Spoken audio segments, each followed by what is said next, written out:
Welcome to the DIY Honda Garage channel. In this presentation, we focus on Diagnostic Trouble Code P2827, which indicates a high input signal issue in the line pressure solenoid valve A for the Honda Civic models from 2011 to 2015. The line pressure solenoid valve A plays a critical role in managing transmission fluid pressure within the automatic transmission. This issue is not mechanical. It arises purely from an electrical circuit fault, which could involve short circuits or compromised connections. Accurate diagnosis requires detailed procedures to isolate and resolve the electrical problems before considering component replacement or more extensive repairs. The steps outlined here will guide you through effectively diagnosing and troubleshooting this error code, ensuring your vehicle returns to optimal performance. DTC P2827 refers specifically to the line pressure solenoid valve A, which is responsible for regulating the hydraulic pressure within the vehicle's automatic transmission. This component ensures smooth shifting and overall transmission functionality by controlling the amount of hydraulic fluid sent through the system. The line pressure solenoid A is located within the automatic transmission assembly, making it integral to the transmission's performance. A malfunction can lead to significant transmission issues, but in this case, the trouble code indicates an electrical problem rather than a mechanical failure, necessitating a different diagnostic approach. It's important to recognize that problems in this solenoid can manifest as performance irregularities, impacting driving safety and comfort. The primary cause of DTC P2827 pertains to electrical circuit problems affecting the line pressure solenoid valve A. These issues can manifest as poor connections within the circuit or loose terminals that compromise the electrical integrity necessary for the solenoid's operation. Electrical components need tight and reliable connections to ensure they receive the appropriate voltage and signals. Any interruption can lead the transmission control unit to misinterpret the valve's input status. The diagnosis begins with understanding these electrical fundamentals and verifying the integrity of the connections. This helps isolate the problem area to effectively resolve the issue at hand. When DTC P2827 is present, the driver may experience various symptoms related to transmission performance. This can include erratic or unexpected shifting behaviors where the transmission may shift too quickly or disruptively, impacting drivability and comfort. Additionally, in many cases, the vehicle may activate a warning light on the dashboard, alerting the driver to potential transmission issues. Such symptoms indicate that the transmission control system is responding to perceived faults in the line pressure management, which can reflect directly on the overall performance of the vehicle. Addressing these symptoms promptly is crucial for maintaining vehicle safety and performance. The first step in diagnosing DTC P2827 involves verifying the existence of the trouble code. Start by turning the ignition switch to the on position, which powers the vehicle's electrical systems without starting the engine. Next, utilize the Honda Diagnostic System, HDS, to clear the DTC.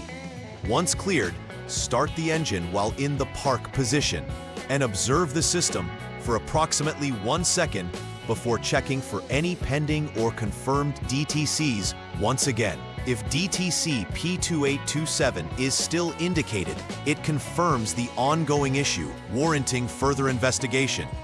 If not, this could signify an intermittent failure, suggesting that you should check for poor connections or loose terminals between line pressure solenoid valve A and the powertrain control module, PCM. The second troubleshooting step is to check the fuse associated with the line pressure solenoid A circuit, specifically fuse number B7, which is rated at 15 amps. This fuse is located in the under-dash fuse relay box, making it accessible for inspection.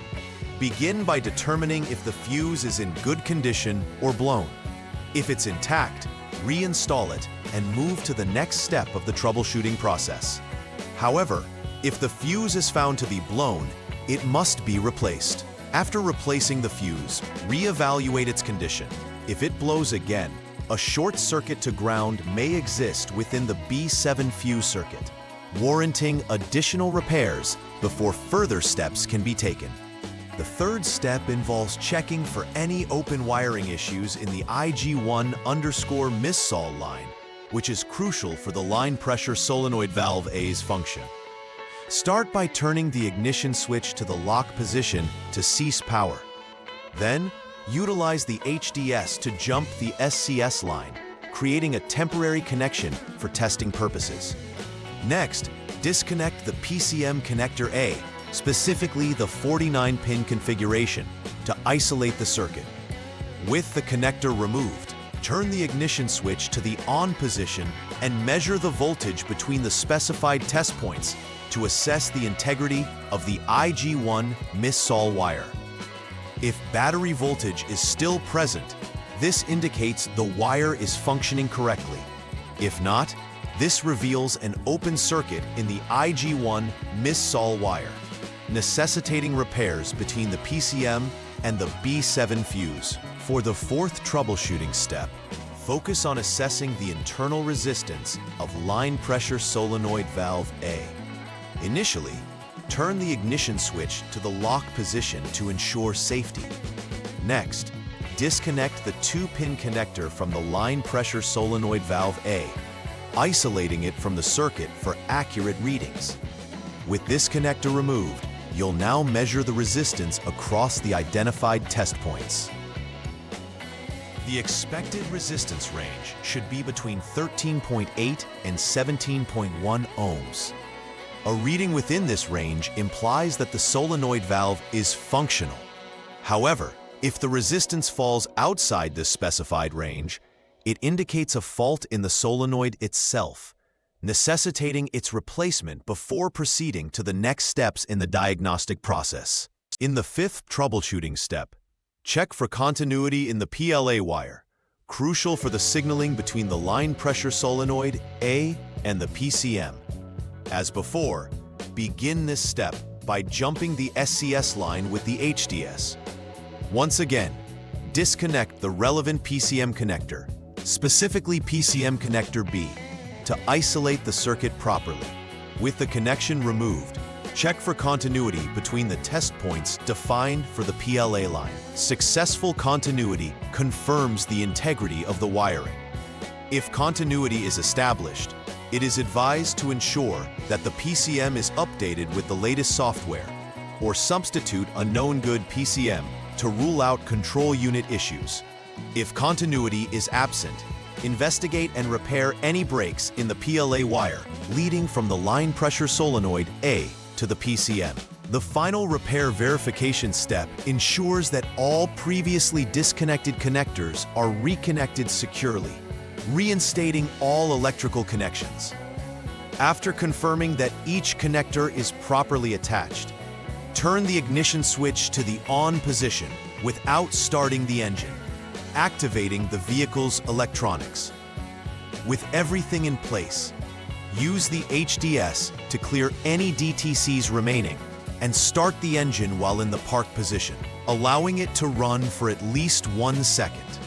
Subsequently, monitor the OBD status on the HDS to check for DTC P2827. The possible outcomes are passed, failed, or not completed, each indicating the next testing or remedial steps to follow. If the DTC indicates passed, it means the repair process was successful and can be considered complete. Preventive maintenance is crucial to ensuring the health of your vehicle's transmission and electrical systems. Regular inspections of electrical wiring and connectors can help identify potential issues before they lead to failures, like DTC P2827. It is also important to maintain clean and secure connections, as loose or corroded terminals can significantly impact overall functionality.